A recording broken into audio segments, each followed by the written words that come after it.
The Baltimore Ravens have a massive problem yet again at the wide receiver position. We talk about that. Devin Duvernay, Sammy Watkins, and much more coming up next here on this episode of Locked On Ravens. You are Locked On Ravens, your daily Baltimore Ravens podcast, part of the Locked On Podcast Network, your team every day.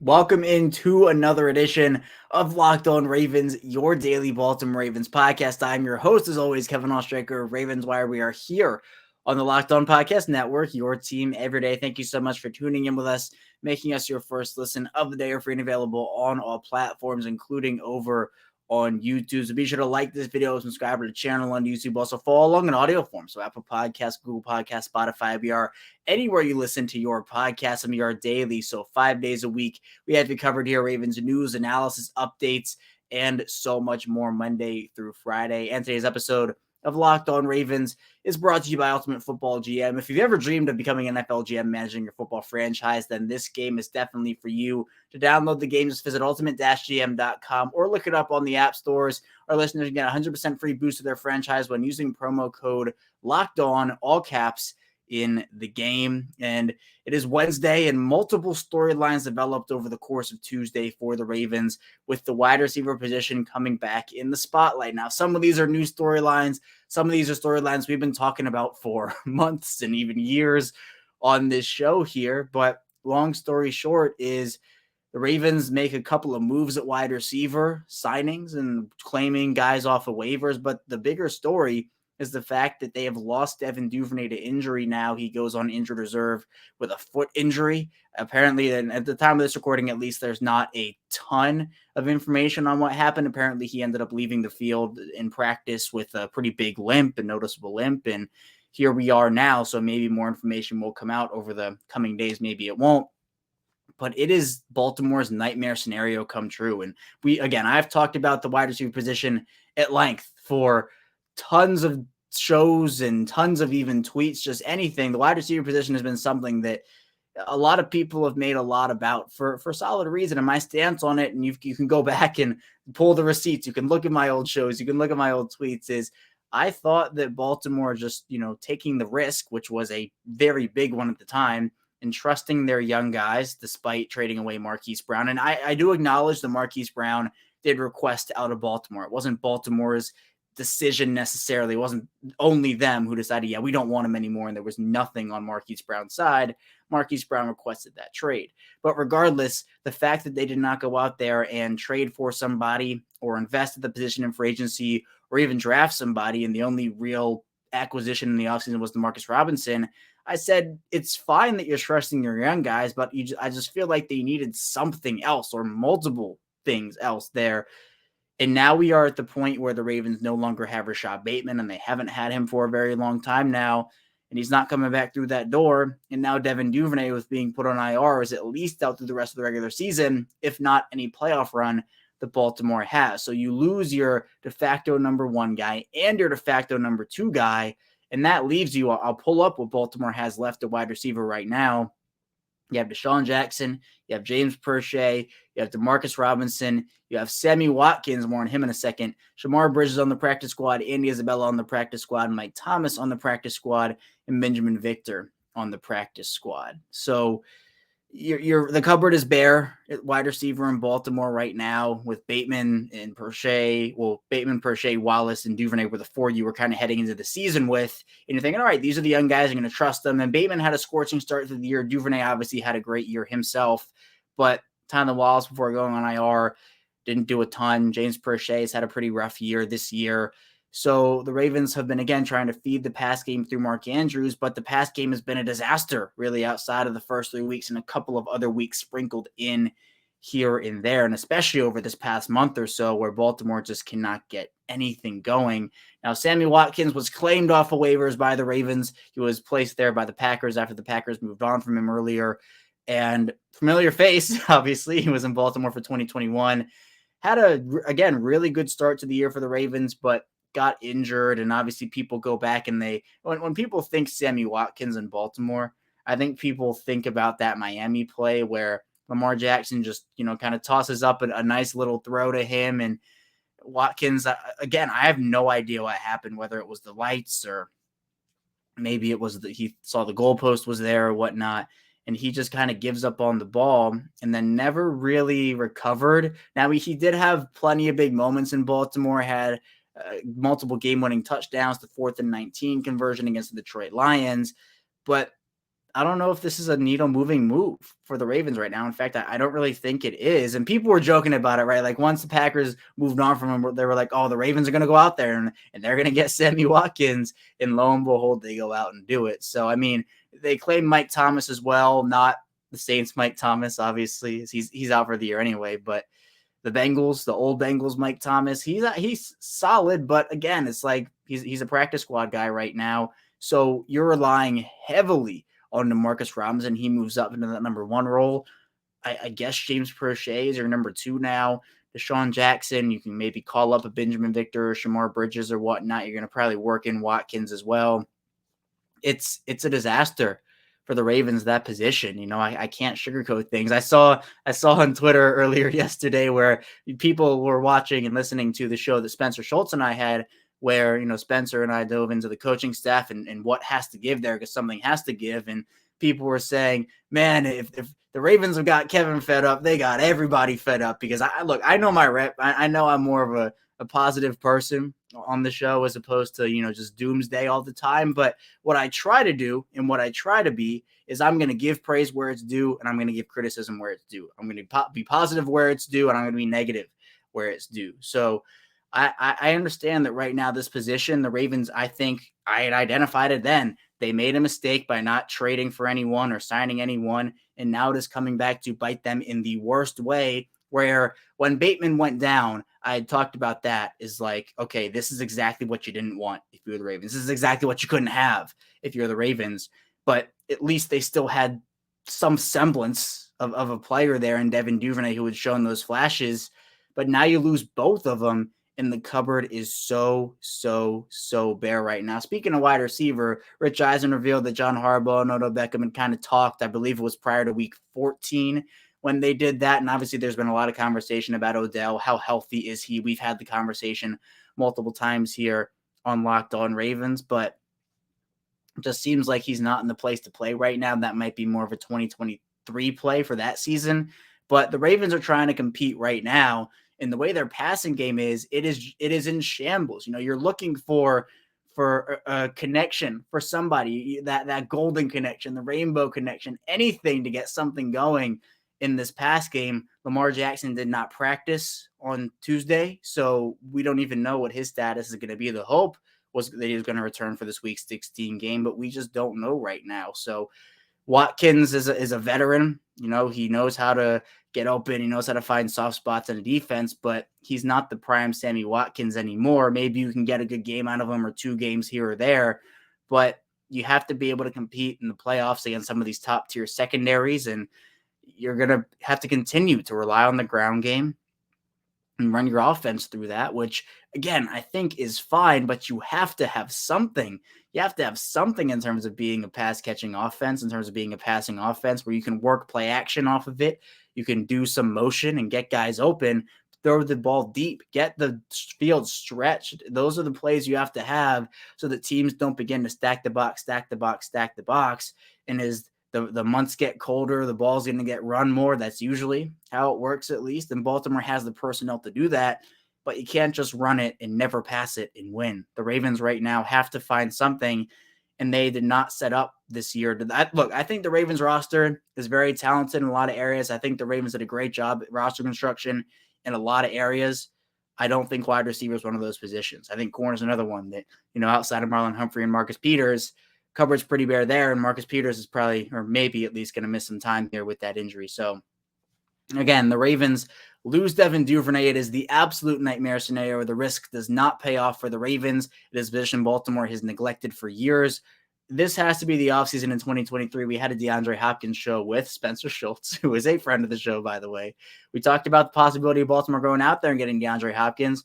I think that has to be a move for 20, or at least something like that. Doesn't necessarily have to be Hopkins, because the wide receiver class, free agency wise, is pretty bare this year. I think some of my top options there, and guys get cut, but for right now, you're looking at like DJ Chark or Juju Smith-Schuster or something like that. And who knows what the scheme is going to be like. We'll kind of figure that out as things go along here. But there is a lot of dismay, I would say, in the pass offense. And look, it is valid. It is valid for what the Ravens offense has looked like, where they have only scored. The stat I throw out, or at least I'll throw out multiple, the stats I look at, the Ravens have scored just one touchdown in the first, second, or third quarters in their last 5 weeks since coming off the bye. So that's one touchdown in 15 quarters. You look at the red zone offense, it has gotten worse for the Ravens. They're the 29th best red zone offense in the league. So fourth worst in the league there. In terms of touchdown percentage, they are scoring a touchdown on 48% of their red zone attempts. Over the last 3 games, they make it easy. They're the 29th red zone offense there too. They're scoring a touchdown in their last 3 games on just 28.57% of their red zone opportunities. So the Ravens have to get something going on offense. This Duvernay injury hurts a lot. I feel bad for him too. I'm wishing him a speedy recovery. Had a great year this year. Gotta appreciate the growth that he had showed. And I think what the Ravens now have to do is go out there and you got to play with what you have. This is the investment they put in. They didn't put in a lot of investment. Now it's biting them. And we've kind of said it for a lot of off seasons. Like, is this the off season? Is this the off season? They'll finally address it. But I don't know.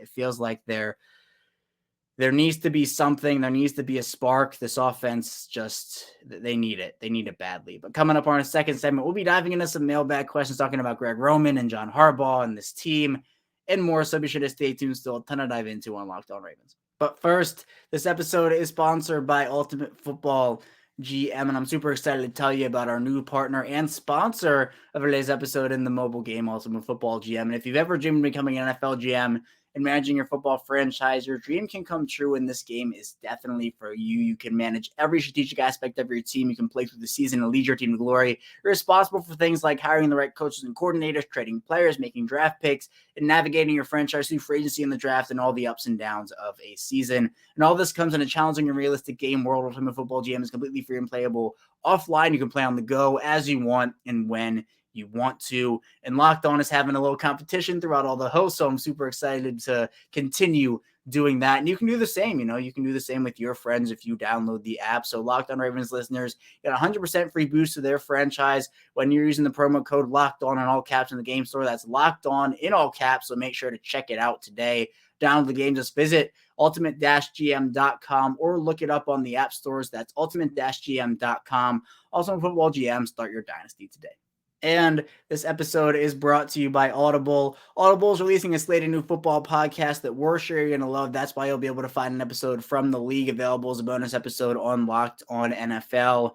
And it's narrated by Super Bowl champion and legendary smack talker Richard Sherman and sports broadcaster and rising star Taylor Rooks. The League is an 8-part docuseries about the most bizarre, inspirational, and unlikely stories connected to America's favorite sport, pro football. You won't want to miss these untold stories spanning from the 1940s through the present. Each story offers equal parts of history, entertainment, and social commentary. Head over to Locked On NFL for a bonus episode of The League or catch the full series wherever you get your podcasts available now. Audible, get in the game. We are back, our second segment of Locked On Ravens.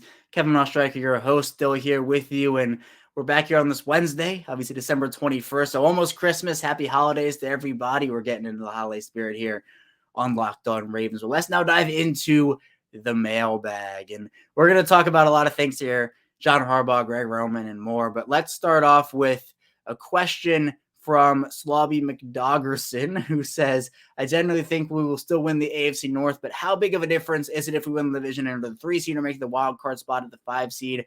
I think we should beat whoever the 6 seed is at home or the Titans on the road and then go to Kansas City or Buffalo regardless. Then he also says the offense used to be so good the past couple of years, even with bad wide receiver rooms. How did we do that? I literally don't remember. And how do we get back to the 2019 offense? I know the run game was unstoppable, so maybe when Lamar comes back, we start clicking again. Well, I think when first talking about the AFC North, I think Baltimore's still in position to, but it is going to come down to that Week 18 game where I think before the Browns loss, if the Ravens could have rumbled off that Browns win and then You look at the Falcons win and the Steelers win. The really like down low tiebreakers would have probably been what it came down to, where it would have been that, or the Ravens just go and they end up winning and they have a better record than Cincinnati. But at the same time, it just feels like now that game is going to determine the outcome of the AFC North, where if Baltimore, like let's say Baltimore wins both their games and Cincinnati wins both their games. If Baltimore beats Cincinnati in week 18, they're tied record-wise, but the Ravens have the 2-0 division lead on them in terms of their head-to-head matchups. So Ravens win the division that way. So it probably is all going to come down to that. And the question, I talked with Cordell Woodland on 105.7 about this last night, was the fact that do you feel confident if the Ravens were in that situation for them to go into Cincinnati and beat them with the way they've been playing offensively and defensively and coaching-wise and everything factored in? I don't know. They'd have to be a better pass offense, and they'd have to have better coaching. That's where I am on that. The running game, the defense right now are doing their job. In terms of actual playoff positioning and playoff seeding right now, there are a lot of tough teams in the AFC. If the Ravens get the 5 seed, let's say, I think that for the AFC South leader, who is locked into that 4 seed right now and will be, I think the Ravens can beat the Titans if it's a 4 or 5 matchup. I think they can go into Tennessee and win. I think they can go into Jacksonville and win, honestly, if that's what happens. If you're the 3 seed, you're looking at, I don't know who. It feels like if the Ravens wouldn't be the 5 seed, Miami probably would be. And again, there's so much football left where seeding gets kind of crazy, but it feels like if the Ravens were the 3, they probably wouldn't face Miami because they'd be the 5. So maybe you're looking at a Cincinnati as the 6, or a New England is the 6 or something crazy like that. The Chargers could make a run. Who knows? So if the Ravens get the 3, then it would probably be Cincinnati or Miami in that 6th spot. So I don't know what would happen there. Those would be 2 tough matchups, but they both would be at home, which I think would be great. The home playoff game and the atmosphere at M&T Bank House would be great. So I don't know. It's a whole new season when January rolls around and the playoffs come, but I feel like this is a team that can win a playoff game, but the way that they're playing right now, I don't know if they win more than 1. I still think this team is AFC Championship or bust for me. I don't know if they make it that far with whatever this pass offense is. They have to get better in pass offense. They have to get better in just pure coaching execution also to be able to make it far. So we'll see. But the playoff matchups are going to be good. All across the AFC, there'll be good playoff matchups. And then in terms of getting back to the 2019 offense, unfortunately, we're not going back to 2019. What made that offense so good is Baltimore could roll out their heavy personnel and put out they loved the 3 tight end sets back then. So they'd roll out Mark Andrews, Hayden Hurst, Nick Boyle, all 3 guys, pretty at the top of their game. I know Hayden Hurst is having a good year in Cincinnati right now, but those 3 guys, you could roll them out. And what you could do is, with the way the Ravens offense was just dominating, and let's not forget, the Ravens offensive line has been good this year, but that Baltimore in 2019 had a Hall of Famer in Marshall Yanda, Orlando Brown, who obviously is on to Kansas City right now, but he was still on that offensive line.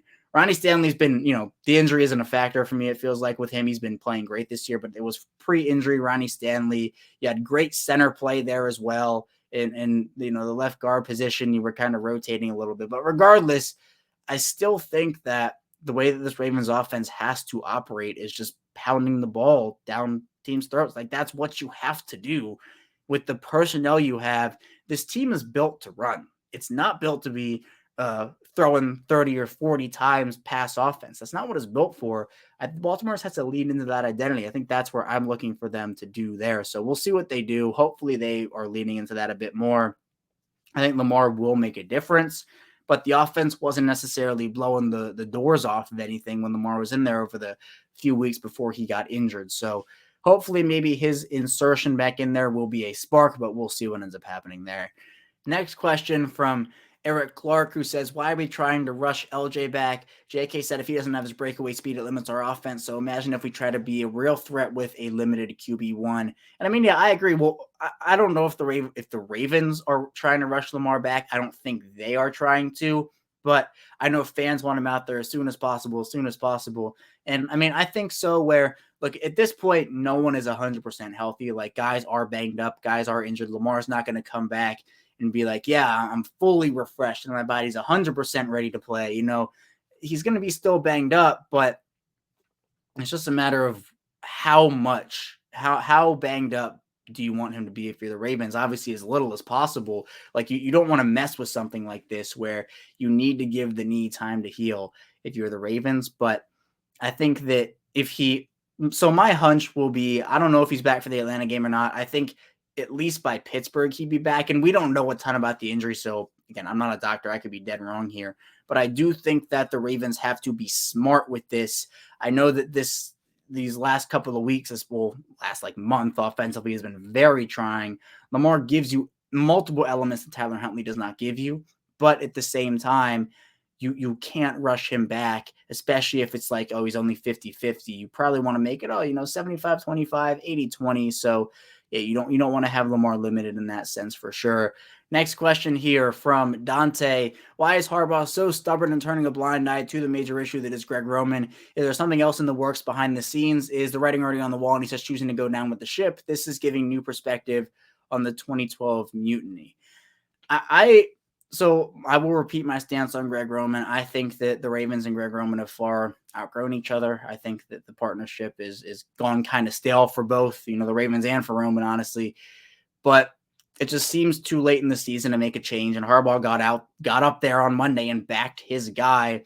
It feels like something will happen in the offseason, especially like I feel like the only thing that would save a Ravens and Greg Roman relationship would be a Super Bowl win or even a Super Bowl appearance. Maybe an AFC Championship appearance, but if this is a first round out team or a second round out team, it just feels like Greg Roman, his time is probably up in Baltimore. It's honestly felt that way for a little while now where this is not a report. Please don't take it as one, but I expect the Ravens will probably move on from him in the offseason. Again, I have no inside information on that.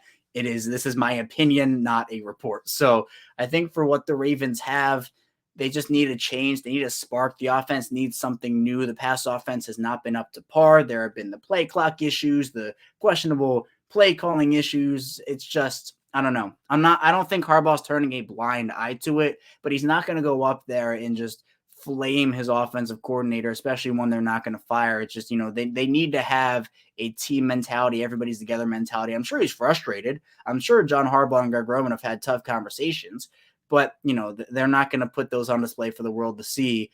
And, for better or for worse for some people right now. Coming up in our final segment, though, we'll be diving into more mailbag questions, continuing to talk about this offense, a little bit about the defense as well. So be sure to stay tuned. Still a ton to dive into on the show. But first, this episode is brought to you by Total Wine and More. In this holidays, find what you love at Total Wine and More with so many great bottles to choose from. It's easy to find a new favorite single barrel bourbon or the perfect gifts for everyone on your list with some help from a friendly guide, and all with the confidence of knowing you found something special for the lowest price. Love what you find only at Total Wine and More. Curbside pickup and delivery available in most areas. Visit TotalWine.com to learn more. Spirits not sold in Virginia and North Carolina. Drink responsibly. Be21.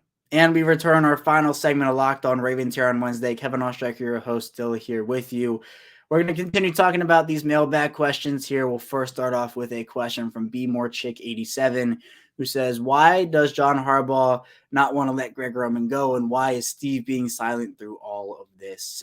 I don't know.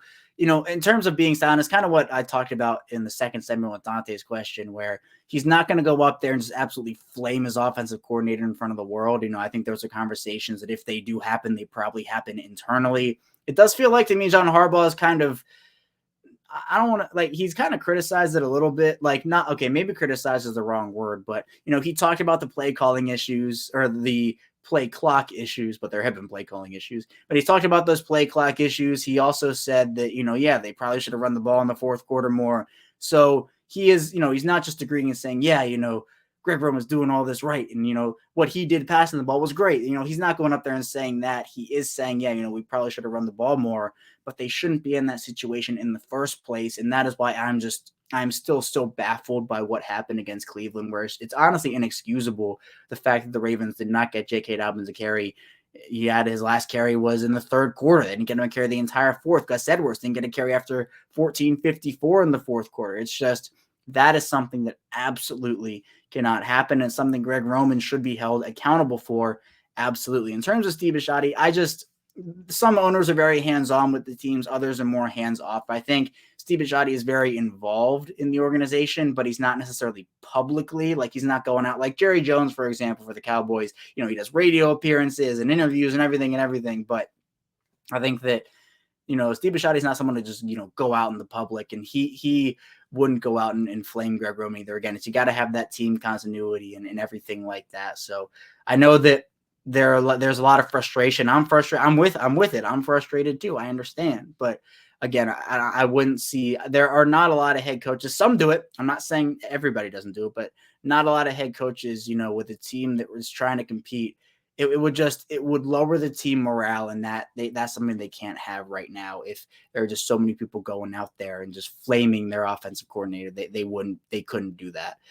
Our next question comes from Nick. In a more positive outlook, what does this team need to do to win the Super Bowl this year? 2015 Broncos type run. It's going to be run game and defense.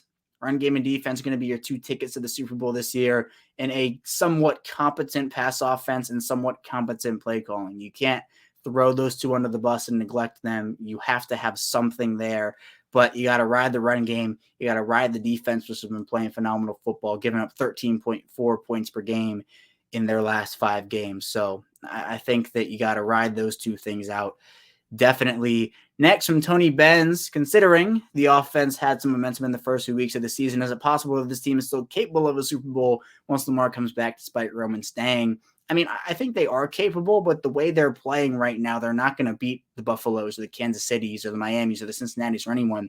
They have to be better because these teams they're hitting their stride. Cincinnati is hitting their stride. Miami, just played Buffalo super, super tough. And that game was great on Saturday, by the way. Kansas City is Kansas City. But with the Ravens putting up 3 points, regardless of how good your defense is against these top tier offenses, that's not going to get the job done. They have to figure out the red zone offense. They have to figure out everything, but they do have talent at most positions to be competitive if they can put it all together. This is not, the Ravens season is absolutely over and there's no chance to win the Super Bowl. There's still a chance, but right now they're not playing like it. So they have to be better in a lot of different areas because these performances are not going to get it done in the playoffs. Lucas Box asks, could Harbaugh really lose his job in the offseason? I think it's more likely it's Greg Roman as opposed to John Harbaugh. I'd be pretty shocked if the Ravens completely cleaned house. I still, my expectation, not a report, by the way, but my expectation is that Greg Roman, aside from maybe a Super Bowl run, is probably on the way out in the offseason. It just feels like they need something different. Harbaugh, if the Ravens struggle next year, maybe that's where it happens. Maybe that's the midseason thing you see if it's like Baltimore's like 3-8 or something and they need something to spark. But I would more anticipate it be Roman than Harbaugh if someone were to lose their job in the offseason, at least for me right now. Aaron asked, what wide receiver on the roster can have a breakout game down the stretch? Hot take. I'm going to say James Proche. Proche's had a pretty rough go of things this year, obviously, has not made a ton of plays. But with Devin Duvernay going down, I think this is an opportunity for him to step up. And I think that these next 3 weeks are, hey, can James Proche be something? These are the opportunities. He hasn't gotten a ton of them this year, but we've seen what he can do in the preseason and the training camp. And obviously the preseason and training camp are far different than the regular season. The regular season is what matters and that's what counts. And, long story short, Proche just hasn't stepped up in that area right now, but this is an opportunity for him to get more snaps. So I'm going to say James Proche has a breakout game. Maybe he goes over 100 yards. And, my bold prediction is that Proche has that breakout game this year. And then how fitting is it? We're going to end on Greg Roman here. Wes Hall asks, when will Harbaugh fire Greg Roman? Now, he uses a lot more colorful language than I just said right there.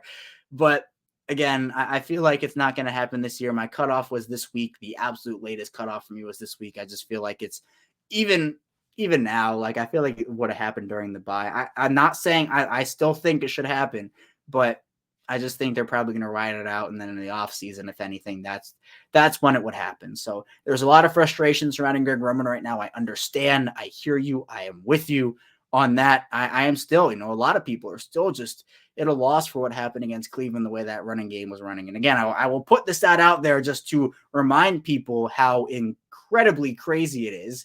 The fact that J.K. Dobbins averaged nearly 10 yards per carry, Gus Edwards nearly 8 on 20 combined carries.